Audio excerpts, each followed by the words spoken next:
S, Rashika ಇವತ್ತು ತುಂಬ ಬಬ್ಲಿಯಾಗಿ ಗಿಲ್ಲಿಯನ್ನು ಮತ್ತು ನಮ್ಮ ಕಾವ್ಯನ ಹೊರಗಡೆ ಇಡ್ತಾ ಇದ್ದಾಳೆ. ರಾಶಿಕಾ, ನೀನು ಹೊರಗಡೆ ಇಡೋದು ಏನೂ ಇಲ್ಲಮ್ಮ, ಆಯಿತಾ? ನೀನು ಹೊರಗಡೆ ಇಡೋದು ಏನೂ ಇಲ್ಲ. ಆ್ಯಕ್ಚುಲಿ ಬಿಗ್ ಬಾಸ್ ಮನೆಗೆ ನಾವೆಲ್ಲಾದರೂ ಏನಾದ್ರೂ ನಿಮ್ಮ ನಿಮ್ಮ ಡವ್ಗಳನ್ನು ನೋಡೋಕ್ಕೆ ನಾವು ಕಾಯ್ಕೊಂಡು ಕೂತಿದ್ದೀವ, ಅಥವಾ ನೀವು ಲವ್ ಮಾಡಿ ಅಂತ ನಾವೇನಾದರೂ ಒಳಗಡೆ ಕಳಿಸಿದ್ದೀವ? ಏನಂದರೆ ಏನೂ ಇಲ್ಲ ತಾಯಿ, ಆಯಿತಾ? ನೀವು ಆ್ಯಕ್ಚುಲಿ ಸ್ಟಾರ್ಟಿಂಗಲ್ಲಿ ರಾಶಿಕಾ ನೀನು ಏನು ಮಾಡಿದೆ ಅನ್ನೋದು ಇಡೀ ಕರ್ನಾಟಕದ ಜನಕ್ಕೆ ಚೆನ್ನಾಗಿ ಗೊತ್ತಿದೆ, ಆಯಿತಾ? ನೀನು ಸ್ಟಾರ್ಟಿಂಗಲ್ಲಿ ಬಿಗ್ ಬಾಸ್ ಮನೆಗೆ ಬಂದಾಗ ಧ್ರುವಂತೂ ನನಗೆ ಸೆಟ್ ಆಗ್ತಾನೇನೋ, ವರ್ಕೌಟ್ ಆಗ್ತಾನೋ ಅಂದ್ಬಿಟ್ಟು ಆತನನ್ನು ಹಿಡ್ಕೊಂಡೆ. ಆದರೆ ಆತ ಕಿಲಾಡಿ. ಯಾರೋ ಧ್ರುವಂತೂ ಕಿಲಾಡಿ ಅಂದರೆ ಕಿಲಾಡಿ. ಆ್ಯಕ್ಚುಲಿ ಅವನಿಗೆ ಹೊರಗಡೆ ಏನು ನಡೆದಿದೆ ಅಂತ ತುಂಬ ಜನಕ್ಕೆ ಗೊತ್ತಿದೆ. ಆಕೆಯ ಹೆಂಡತಿ ಆತನನ್ನು ಬಿಟ್ಟು ಹೋಗ್ತಾಳೆ ಬೇರೊಬ್ಬನ ಜೊತೆಯಲ್ಲಿ. ಅದಾದ ನಂತರ ಅವನು ಆ್ಯಕ್ಚುಲಿ ಬೇರೆ ಒಂದು ಕಾಂಟ್ರವರ್ಸಿ ಆಗುತ್ತೆ. ಹಾಗಾಗಿ ಧ್ರುವಂತ್ಗೆ ಏನಾಗ್ಬಿಟ್ಟಿದೆ ಅಂದರೆ ಹೆಣ್ಗಳನ್ನು ನಂಬಲೇಬಾರ್ದು ಅನ್ನುವಂಥ ಒಂದು ಸ್ಥಿತಿಗೆ ಬಂದುಬಿಟ್ಟಿದ್ದಾನೆ. ಯಾಕೆಂದರೆ ಬಿಗ್ ಬಾಸ್ ಮನೆಯಲ್ಲೇ ಹೇಳ್ಕೊಂಡಿದ್ದಾನೆ ಈ ಹಿಂದೆ ಧ್ರುವಂತು ಏನಂತ, ನಾನು ಆ್ಯಕ್ಚುಲಿ ಇದಕ್ಕೆ ಹೋಗ್ಬಿಡ್ತೀನಿ, ಹಿಮಾಲಯಕ್ಕೆ ಹೋಗ್ಬಿಡ್ತೀನಿ ತಪಸ್ ಮಾಡೋಕ್ಕೆ ಹಾಗೆ ಹೀಗೆ ಅಂತ ಹೇಳ್ಕೊಂಡಿದ್ದಾನೆ. ನೀನು ಈ ಒಂದು ವಿಚಾರವನ್ನು ಯಾಕೆ ಮಾತಾಡ್ತಾ ಇದ್ದೀನಿ ಅಂತ ಅಂದರೆ, ಧ್ರುವಂತನನ್ನು ಆ್ಯಕ್ಚುಲಿ ಫಸ್ಟು ತನ್ನ ತೆಕ್ಕೆಗೆ ತನ್ನ ಒಂದು ಪ್ರಿಯಕರನಾಗಿ ಅಥವಾ ಡವ್ ಮಾಡ್ತೀನಿ ಅಂತ ಆತನನ್ನು ಸೆಳ್ಕೊಳ್ಳೋಕ್ಕೆ ಪ್ರಯತ್ನವನ್ನು ಪಟ್ಟೆ ನೀನು ರಾಶಿಕಾ. ಆದರೆ ಆತ ವರ್ಕೌಟ್ ಆಗಲಿಲ್ಲ, ಆಯಿತಾ? ಆತನನ್ನೇ ನೀನು ಒಂದು ಕಂಟ್ರೋಲಿಗೆ ತೊಗೊಳಕ್ಕಾಗಲಿಲ್ಲ. ಇವಾಗ ನೀನು ಗಿಲ್ಲಿ ಮತ್ತು ಕಾವ್ಯ ಅವರಿಬ್ಬರನ್ನು ಹೊರಗಡೆ ಇಡ್ತೀಯ. ಅವರಿಬ್ಬರು ಆ್ಯಕ್ಚುಲಿ ನಿನಗೆ ತುಂಬ ಇದಾಗ್ಬಿಟ್ಟಿದ್ದಾರಾ? ಓಕೆ, ಈಗ ಬರ್ತೀನಿ ಮೇಯ್ನ್ ಪಾಯಿಂಟ್ಗೆ. ಏನು ಅಂತಂದರೆ, ಇಲ್ಲಿ ಧ್ರುವಂತ್ಗೆ ನೀನು ಸ್ಟಾರ್ಟಿಂಗ್ ಮಾಡಿದೆ, ಧ್ರುವಂತ್ ವರ್ಕೌಟ್ ಆಗಲಿಲ್ಲ. ಆಮೇಲೆ ಅಭಿಗೆ ಹೋಗ್ತೀಯ, ಅಭಿ ಜೊತೆಲಿ ಹೋಗ್ಬಿಟ್ಟು ಅವನನ್ನು ಲವ್ ಮಾಡ್ತೀನಿ ಹಾಗೆ ಹೀಗೆ ಒಂದು ಜೊತೆ ಮಾಡಿಕೊಡುವಂಥ ಒಂದು ಪ್ರಯತ್ನವನ್ನು ಪಡ್ತೀಯ. ಆದರೆ ಅವಾಗಲೂ ಕೂಡ ನಿನಗೆ ಆಗಲ್ಲ. ಯಾಕೆ ಆಗಲ್ಲ? ವರ್ಕೌಟ್ ಆಗಲ್ಲ. ಆ ನಂತರ ಬರ್ತಕ್ಕಂಥದ್ದೇ ವೈಲ್ಡ್ ಕಾರ್ಡಲ್ಲಿ ಈ ಸೂರಜ್ ಬಂದು ಒಂದೇ ದಿನಕ್ಕೆ ಲವ್ ಆಗಿಬಿಡುತ್ತೆ ನಿನಗೆ. ಹೆಂಗಿದೆ ನೋಡು, ಒಂದು ದಿನಕ್ಕೆ ನಿನಗೆ ಲವ್ ಆಗಿಬಿಡುತ್ತೆ, ಡವ್ ಆಗಿಬಿಡುತ್ತೆ. ಅದನ್ನು ಇಲ್ಲಿವರೆಗೂ ಮೇಂಟೈನ್ ಮಾಡಿಕೊಂಡೇ ಬಂದಿದ್ದೀಯಾ. ನಿಮ್ಮಿಬ್ಬರ ಮಧ್ಯೆ ಬೇಜಾನ್ ಗಲಾಟೆಗಳು ನಡೆದಿದೆ. ಹಾಗಂತ ಇಲ್ಲಿ ಗಿಲ್ಲಿ ಕಾವ್ಯ ಅವರ ಮಧ್ಯೆ ಗಲಾಟೆಗಳು ನಡೆದಿಲ್ಲ ಅಂತ ಏನಿಲ್ಲ.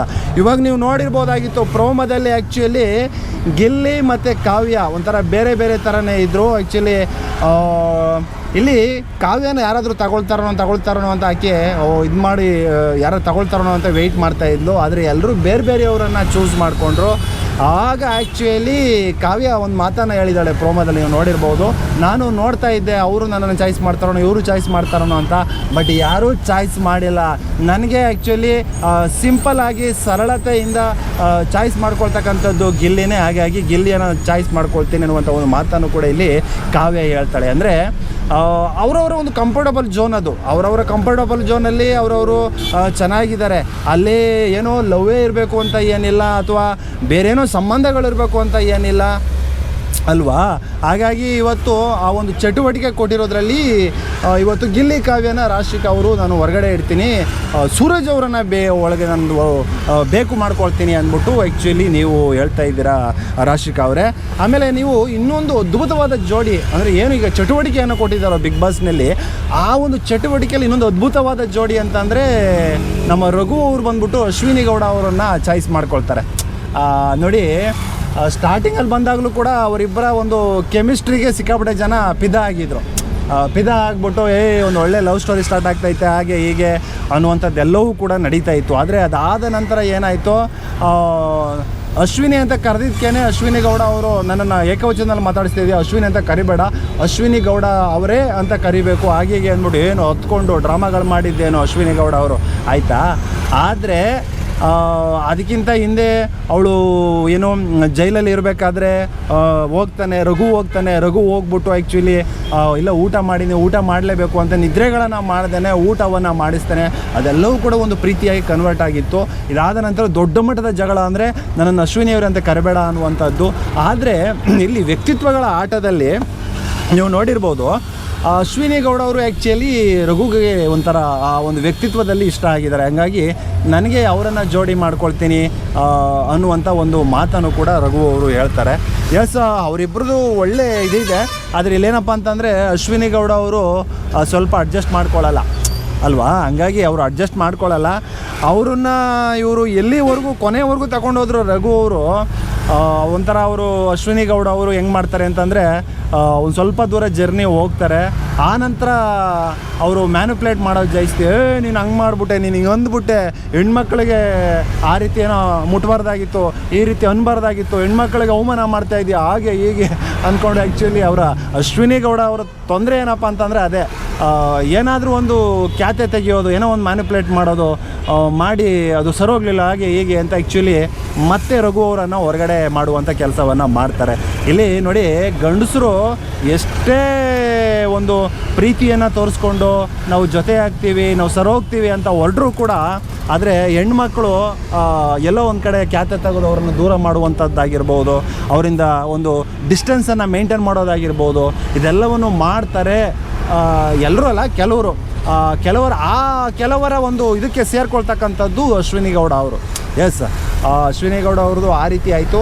ಇನ್ನು ಉಳಿದಿರ್ತಕ್ಕಂಥ ಧ್ರುವಂತ್ ಅವ್ರದ್ದು ನನಗೆ ತುಂಬ ಅಂದರೆ ತುಂಬ ಕಾಡ್ತು. ಯಾಕೆಂತಂದರೆ ಪಾಪ ಅವನು ಜೋಡಿ ಮಾಡ್ಕೊಳ್ಳೋದು, ಯಾರನ್ನು ಜೋಡಿ ಮಾಡ್ಕೊಳ್ತಾನೆ, ಯಾರಾದರೂ ಆತ ಆ್ಯಕ್ಚುಲಿ ಹೇಳ್ಕೊಂಡ್ರೆ ಇಂಥವ್ರು ಬೇಕು ಜೋಡಿ ಅಂತ ಹೇಳ್ಕೊಂಡ್ರು ಕೂಡ ಅವ್ರು ಬಂದು ಈತನಿಗೆ ಸೆಟ್ ಆಗದೆ ಇರುವಂಥ ಒಂದು ವಾತಾವರಣ ನಿರ್ಮಾಣ ಆಗ್ಬಿಟ್ಟಿದೆ. ಯಾಕೆಂದರೆ ನೋಡಿರ್ಬೋದು, ಇದೇ ಧ್ರುವಂತ್ ಅವರು ಹೇಳ್ತಾರೆ, ನಾನು ಬಿಗ್ ಬಾಸ್ ಮನೆಯಿಂದ ಆ್ಯಕ್ಚುಲಿ ಕಿಚ್ಚ ಸುದೀಪ್ ಅವ್ರಿಗೆ ಕೇಳ್ಕೊತಾರೆ, ಇದೇನಿಲ್ಲ ಕಿಚ್ಚ ಸುದೀಪ್ ಅವ್ರಿಗೆ, ಅಣ್ಣ ನಾನು ಈ ಒಂದು ಬಿಗ್ ಬಾಸ್ ಮನೆನ ಬಿಟ್ಟು ಹೋಗ್ಬೇಕು ಅಂದ್ಕೊಂಡಿದ್ದೀನಿ, ಲೆಫ್ಟ್ ಆಗಬೇಕು ಅಂದ್ಕೊಂಡಿದ್ದೀನಿ, ದಯವಿಟ್ಟು ನನಗೆ ಅವಕಾಶ ಮಾಡಿಕೊಡಿ ಅಂತ ಹೇಳ್ತಾನೆ. ಅದು ಯಾಕೆ ಅಂತಂದರೆ ಮನೆಯವರೆಲ್ಲ ಆತನಿಗೆ ಕೆಲವೊಂದು ಬೋರ್ಡ್ಗಳನ್ನು ಹಾಕ್ಬಿಡ್ತಾರೆ, ಅದರಿಂದ ತುಂಬ ಡಿಸ್ಟರ್ಬ್ ಆಗ್ತಾನೆ ಧ್ರುವಂತ್ ಅವರು. ಆತನು ಹೆಂಗೆ ಅಂತಂದರೆ, ನಾನು ಏನೋ ಕರೆಕ್ಟಾಗಿ ಮಾಡ್ತಾಯಿದ್ದೀನಿ, ಆದರೆ ಅದನ್ನು ಜನ ಸ್ವೀಕರಿಸ್ತಾ ಇಲ್ಲ, ನನ್ನವರು ಅಂತ ಯಾರೂ ಆಗ್ತಾ ಇಲ್ಲ ಅನ್ನುವಂಥ ಒಂದು ಮನೋಭಾವನೆಯಲ್ಲಿ ಇದ್ದ. ಹಂಗಾಗಿ ಕಿಚ್ಚ ಸುದೀಪ್ ಅವ್ರ ಹತ್ರ ಅವನು ಹೇಳ್ಕೊತಾನೆ. ನನಗೆ ಆ್ಯಕ್ಚುಲಿ ಧ್ರುವಂತ್ ಅವರ ವ್ಯಕ್ತಿತ್ವ ಫಸ್ಟು ಸ್ಟಾರ್ಟಿಂಗ್ ತುಂಬ ಇಷ್ಟ ಆಯಿತು. ಯಾಕೆಂದರೆ ನೀವು ನೋಡಿರ್ಬೋದು, ಆ ಮಲ್ಲಮ್ಮ ಬಂದಾಗ ಮಲ್ಲಮ್ಮನಿಗೆ ಏನೂ ಗೊತ್ತಿರಲಿಲ್ಲ, ಅದೆಲ್ಲ ಹೇಳ್ಕೊಡುವಂಥದ್ದಾಗಿರ್ಬೋದು, ಆಕೆಯನ್ನು ಒಂದು ಇವರ ಒಂದು ಸಮಕ್ಕೆ ತರಬೇಕು ಅಂತ ಧ್ರುವಂತ್ ಮಾಡಿದಂಥ ಒಂದು ಇದೆಯಲ್ವಾ, ಅದು ಬೇರೆ ಲೆವೆಲ್ಲು. ಏಕೆಂದರೆ ಬಡವರಿಗೆ, ಕೈಲಾಗದವರಿಗೆ ಯಾವತ್ತೂ ಸಾಥ್ ಕೊಡ್ತೀವಿ ಅಂತ ಹೊರಡ್ತಾರೋ ಅವರೇ ನಿಜವಾದ ದೊಡ್ಡ ವ್ಯಕ್ತಿಗಳು ಈ ಭೂಮಿ ಮೇಲೆ. ಆ ಒಂದು ಕೆಲಸವನ್ನು ಧ್ರುವಂತ್ ಮಾಡಿದ್ದ. ಅವಾಗಿನಿಂದ ಒಂದು ಆಲ್ಮೋಸ್ಟ್ ಅದೇ ಇತ್ತು. ಇಲ್ಲಿ ಯಾವಾಗ ಬಿಗ್ ಬಾಸ್ ಮನೆಯಲ್ಲಿ ತಾನು ಮಾಡ್ತಾ ಇರ್ತಕ್ಕಂಥ ಒಂದು ವ್ಯಕ್ತಿತ್ವದ ಆಟಕ್ಕೆ ಎಲ್ಲಿ ಬೆಲೆ ಇಲ್ಲದೆ ಹೋಯಿತೋ, ಅಥವಾ ಸ್ಟಾರ್ಟಿಂಗಲ್ಲೇ ಅವ್ನು ತುಂಬ ಸೈಲೆಂಟಾಗಿರ್ತಿದ್ದ, ಅದನ್ನೂ ಕೂಡ ಅವ್ನು ಏನೂ ಮಾಡಲ್ಲ ಹಾಗೆ ಹೀಗೆ ಅಂತ ಅವನನ್ನು ಸಿಕ್ಕಾಬಿಟ್ಟೆ ಒಂದು ಕಡೆಗಣಿಸ್ತಕ್ಕಂಥದ್ದಾಗಿರ್ಬೋದು, ಅದೆಲ್ಲವೂ ಕೂಡ ಮಾಡ್ತಾ ಹೊರಟಿದ್ರು. ಆದರೆ ಇತ್ತೀಚಿನ ದಿನಗಳಲ್ಲಿ ಆ್ಯಕ್ಚುಲಿ ಒಂದು ವಾರದ ಮೇಲೆಯಿಂದ ಸ್ವಲ್ಪ ಸಿಕ್ಕಾಪಟ್ಟೆ ಎಲ್ಲರೂ ತರಾಟೆಗೆ ತಗೊಳ್ಳೋದಾಗಿರ್ಬೋದು, ಅಶ್ವಿನಿ ಗೌಡ ಅವ್ರ ಜೊತೆಲಿ ಇರ್ತಾನೆ, ಅವ್ರಿಗೆ ರೊಚ್ಕೊಳ್ಳೋದಾಗಿರ್ಬೋದು, ಇದೆಲ್ಲವನ್ನು ಕೂಡ ಮಾಡ್ತಾ ಬಂದ. ಆಮೇಲೆ ಅಶ್ವಿನಿ ಗೌಡ ಅವರು, ಜಾನ್ವಿ ಅವರು ಮುಗಿಬಿದ್ರು, ಇನ್ನೊಂದು ಕಡೆ ಗೆಲ್ಲಿ ಕಡೆಯವರು ಮುಗಿಬಿದ್ರು. ಇಲ್ಲಿ ಅವನು ಸಿಂಗಲ್ ಸಿಮ್ಮನ್ ಥರ ಆಗ್ಬಿಟ್ಟು ಒಂದು ಆಟದಲ್ಲಿ ಏನು ಅಂತಂದರೆ ಅವನಿಗೆ ಒಂದು ಆಸೆ ಇತ್ತು, ಏನಾದರೂ ಮಾಡಿ ಗೆಲ್ಲಬೇಕು ಅನ್ನೋದು ಆಸೆ ಇತ್ತು. ಆಮೇಲೆ ನನಗೆ ಅವನು ತುಂಬ ಡಿಸ್ಟರ್ಬ್ ವ್ಯಕ್ತಿ ಅಂತ ಅನ್ನಿಸ್ಬಿಡ್ತು ನನಗೆ. ಯಾಕೆಂದರೆ ಓಕೆ, ಈ ಬಿಗ್ ಬಾಸ್ ಗೆದ್ದು ನಾನೇನು ಮಾಡಬೇಕು, ಏನೋ ಒಂದು ಹೆಂಡತಿ ಇಲ್ಲ, ಮಕ್ಕಳಿಲ್ಲ, ಏನಕ್ಕೋಸ್ಕರ ಗೆಲ್ಲಬೇಕು ಅನ್ನೋ ಒಂದು ಭ್ರಮೆಯಲ್ಲಿ ಆ ಒಂದು ಥಾಟ್ಸ್ಗಳು ಸಿಕ್ಕಾಬಿಟ್ಟು ಅವನು ಕಾಡ್ತಾ ಇದೆಯೇನೋ ಅಂತ ನನಗೆ ಅನ್ನಿಸ್ತು. ಯಾಕೆಂದರೆ ನಮ್ಮವರು ತಮ್ಮವರು ಅಂತ ಇದ್ದಾಗ, ಯಾರೋ ಮಕ್ಕಳು ನಮ್ಮ ಜೊತೆಲಿದ್ದಾರೆ ಅಥವಾ ಹೆಂಡತಿ ಇದ್ದಾಳೆ, ಇವರೆಲ್ಲರೂ ಇದ್ದಾರೆ ಅಂತ ಅಂದಾಗ, ಅಥವಾ ಇವರೆಲ್ಲ ನಂಬಿಕಸ್ತರು, ನಾವು ಅವ್ರಿಗೋಸ್ಕರ ಬದುಕ್ತಾ ಇದ್ದೀವಿ, ಏನಾದರೂ ಬಿಗ್ ಬಾಸಲ್ಲಿ ಗೆಲ್ಬೇಕು, 50 ಲಕ್ಷ ಗೆಲ್ಲಬೇಕು, ಅವ್ರನ್ನ ಚೆನ್ನಾಗಿ ನೋಡ್ಕೋಬೇಕು, ನಾವು ಚೆನ್ನಾಗಿರಬೇಕು ಅನ್ನೋದು ಒಂದು ದೊಡ್ಡ ಒಂದು ಆಲೋಚನೆ, ಆ ಒಂದು ಏನಂತಾರೆ ಅದು ಕಂಫರ್ಟಬಲ್ ಝೋನ್ ಇರುತ್ತೆ. ಅದು ಯಾವಾಗ ಬ್ಲಾಕ್ ಆಗಿಬಿಟ್ಟಿದೆಯೋ ಧ್ರುವಂತ್ಗೆ, ಅದಾದಮೇಲೆ ಅವನಿಗೆ ಓಕೆ ಏನಕ್ಕೆ ಬೇಕು, ಏನಕ್ಕೆ ನಾನು 50 ಲಕ್ಷ ಗೆದ್ಕೊಂಡು ಹೋಗ್ಬೇಕು, ಅಥವಾ ನನ್ನ ವ್ಯಕ್ತಿತ್ವ ಇದೆ ಅಂತ ಏನಕ್ಕೆ ತೋರಿಸ್ಬೇಕು ಎಲ್ರಿಗೂ, ಏನೂ ಇಲ್ಲ, ಇರೋಷ್ಟು ದಿವಸ ಒಂದು ಹ್ಯಾಪಿಯಾಗಿರೋಣ, ಸಂತೋಷವಾಗಿರೋಣ ಅನ್ನುವಂಥ ಒಂದು ಭಾವನೆಗಳಿರ್ಬೋದೇನೋ ಆತನಲ್ಲಿ ಅನ್ನೋದು ನನಗೆ ಸಿಕ್ಕಾಪಟ್ಟೆ ಕಾಡ್ತು. ಅಥವಾ ಒಂದು ಹಿಮಾಲಯಕ್ಕೆ ಹೋಗ್ಬಿಡ್ಬೇಕು, ಅಲ್ಲೇನೋ ನನ್ನತನವನ್ನು ಕಂಡ್ಕೋಬೇಕು, ದೇವರನ್ನು ಕಾಣಬೇಕು, ಇಲ್ಲಿ ಯಾರೂ ಕೂಡ ನಮ್ಮ ನಂಬಿಕೆಗೆ ಯೋಗ್ಯರಲ್ಲ ಈ ಭೂಮಿ ಮೇಲೆ ಅಂತ ಅವ್ನಿಗೆ ಅನ್ನಿಸ್ಬಿಟ್ಟಿರ್ಬೋದು. ಹಾಗಾಗಿ ನನಗೆ ಅವನನ್ನು ಅಬ್ಸರ್ವ್ ಮಾಡಿದಾಗ, ನನಗೆ ಧ್ರುವಂತನ ಅಬ್ಸರ್ವ್ ಮಾಡಿದಾಗ ನನಗೆ ಅದು ಕಾಣ್ತು.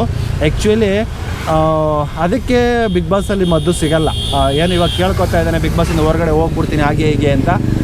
ಖಂಡಿತವಾಗಿಯೂ ಕೂಡ ಎಲ್ಲೋ ಅವನಿಗೆ ಆ ರೀತಿ ಮನಸ್ಥಿತಿ ಇರೋದ್ರಿಂದ ಅವನು ಹೊರಗಡೆ ಹೋಗ್ತಾನೆ ಅಂತ ನನಗೂ ಕೂಡ ಅನ್ನಿಸ್ತಾ ಇದೆ. ಅದಕ್ಕೆ ಮದ್ದನ್ನು ಕಿಚ್ಚ ಸುದೀಪ್ ಅವರಾಗಿರ್ಬೋದು, ಅಥವಾ ಬಿಗ್ ಬಾಸ್ ಮನೆಯವರಾಗಿರ್ಬೋದು, ಒಳಗಡೆ ಇರೋರಾಗಿರ್ಬೋದು, ಅವ್ರು ಯಾರೂ ಕೊಡುವಂತೆ ಕಾಣ್ತಾ ಇಲ್ಲ. ಕೊಡಲಿ ಅನ್ನೋದು ಕೂಡ ನನ್ನ ಒಂದು ಆಲೋಚನೆ. ಆದರೆ ಇವಾಗೇನೋ ಜೋಡಿಗಳ ಆಟ ನಡೀತಾ ಇದೆ, ಅದು ಇನ್ನು ಮುಂದೆ ನಿಜವಾದ ಅದ್ಭುತವಾದ ಆಟ ಇರುತ್ತೆ. ಖಂಡಿತವಾಗೂ ಆ ಆಟವನ್ನು ನಾವು ನೋಡೇ ನೋಡ್ತೀವಿ.